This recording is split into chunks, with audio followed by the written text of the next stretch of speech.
Today, April 28, is the optional memorial of Saint Peter Chanel, priest and martyr. Today's saint, Saint Pierre Louis Marie Chanel, or Peter, was the fifth of 8 children. Peter's father was later described as a good man, but also a man more inclined to the bottle than to religion. Peter's uneducated mother was a strong Christian. As a youth, Peter worked as a shepherd on their 65-acre family farm. Their land had recently belonged to the church, but was confiscated by the state at the beginning of the French Revolution and sold to Peter's father. Aware of this fact, Peter had a desire to make reparation for his family. By the end of his life, he would do so, and more, by laying his life down as a priest martyr on a tiny remote and barbaric island of Futuna in the Pacific Ocean, Oceania. In the neighboring village of Grasse, the parish priest, Father Jean-Marie Trompier, ran a small school for the boys that Peter entered. Father Trompier taught the boys throughout the day as he went about his own duties of visiting the sick, celebrating Mass, doing chores, and conversing at meals. Father Trompier had a profound effect upon Peter, instilling in him the desire for both the priesthood and the life of a foreign missionary. When Peter was about 16, he was sent to the diocesan seminary in Lyons and later to the major seminary in Brou. On July 15, 1827, Peter was ordained a diocesan priest at the age of 24. Father Peter was first assigned as an assistant parish priest on the town of Ambrieu. Only a few of his sermons from that assignment remain, but they show him to be zealous and devoted preacher who carefully prepared his sermons. After a year, Father Peter approached the bishop about going to a foreign mission. Instead, the bishop assigned him to a remote parish as pastor near the Swiss border in the town of Crozet. The parish in Crozet was in need. Mass attendance was low, and the previous priest had left in frustration. Father Peter spent 3 years showing great devotion to the sick, preaching with zeal, and organizing Eucharistic processions. By the time of his departure, he had won the hearts of the people and revived the struggling parish. Though Father Peter was an excellent parish priest, his heart was drawn to the missions. After serving the Crozet for 3 years, he sought and obtained permission to enter the Society of Mary, or Marists. The Marists were a newly formed order whose mission was to live as Mary did, hidden, humble, and simple. Among their charisms was to be missionaries to remote and hidden lands, especially in Oceania.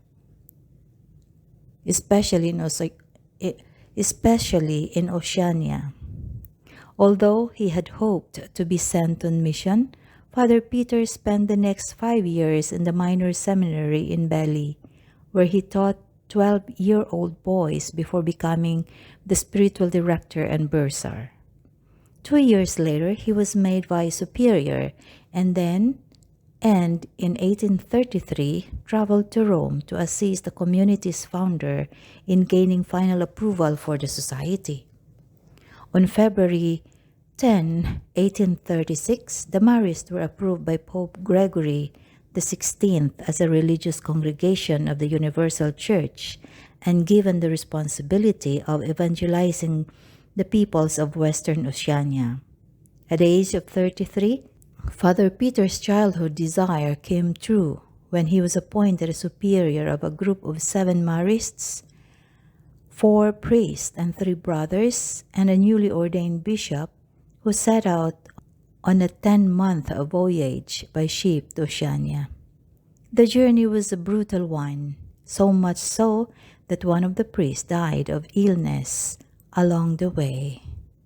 The group set sail from the port of Le Havre, France, on December 24, 1836, and sailed to the Canary Islands, then south around the Cape Horn to Valparaiso, Chile, west to the Gambier Islands, then to Fiji, Tonga, and eventually arrived at the small island of Futuna on November 12, 1837.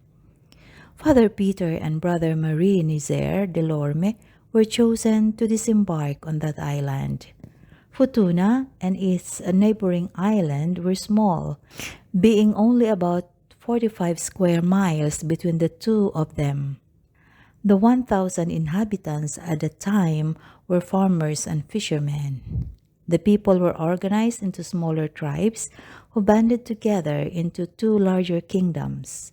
These two kingdoms frequently went to war with each other, one emerging as the victors and the other as the vanquished. They were religious people, appeasing angry gods through pagan rituals and worshipping great spirits who often spoke through the chiefs and pagan priests. In earlier years, they had even practiced cannibalism. King Nuliki, then of the Victor tribe, at first welcomed these visitors warmly. He fed them, invited them into his home, and kept them safe. The first year on the island bore the fruit of only about 10 baptisms, mostly children who were dying. The missionaries worked tirelessly at learning the local language. Additionally, they offered Mass openly while intrigued islanders looked on, gave them farming tips, and simply showed them kindness, which was the language the Marist understood and appreciated. After a year and a half on the island, another ship carrying Marist missionaries arrived, to the delight of all. Over the next year, the work of catechesis continued.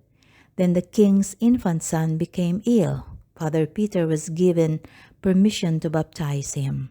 He hoped this would open the door to more converts, for he knew that if the king were to agree, everyone would be baptized and abandon their pagan rituals that Father Peter saw as demonic. However, at the end of 1840, the king began to turn on Father Peter because more islanders were becoming catechumens.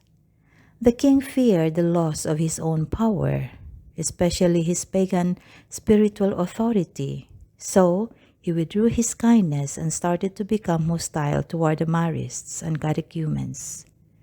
When the king heard that all the inhabitants of the nearby island of Wallis were preparing for baptism, he decided something must be done to keep this from happening on his island.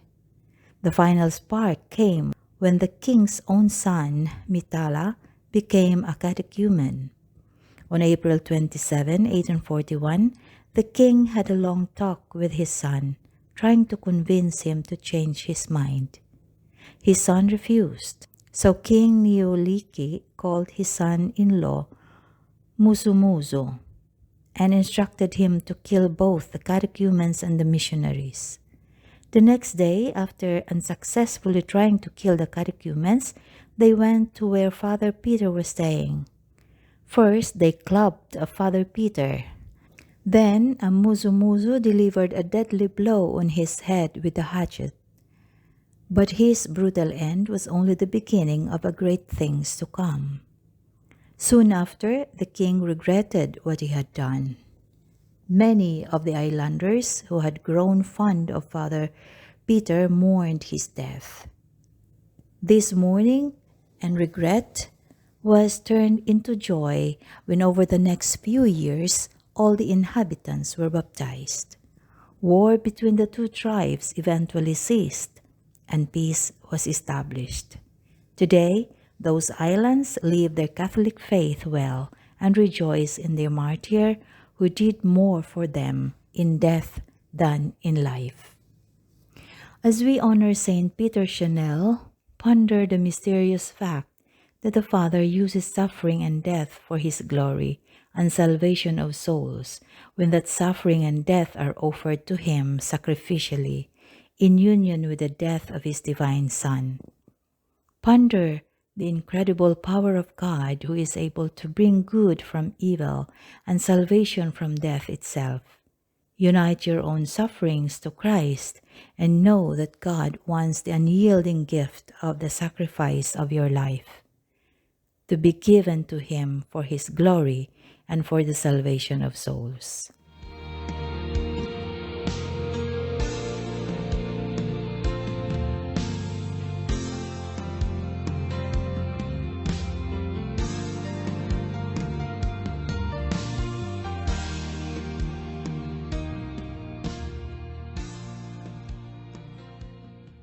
Saint Peter, God placed the seed of desire in your heart as a youth to give yourself to His service as a missionary in far-off lands.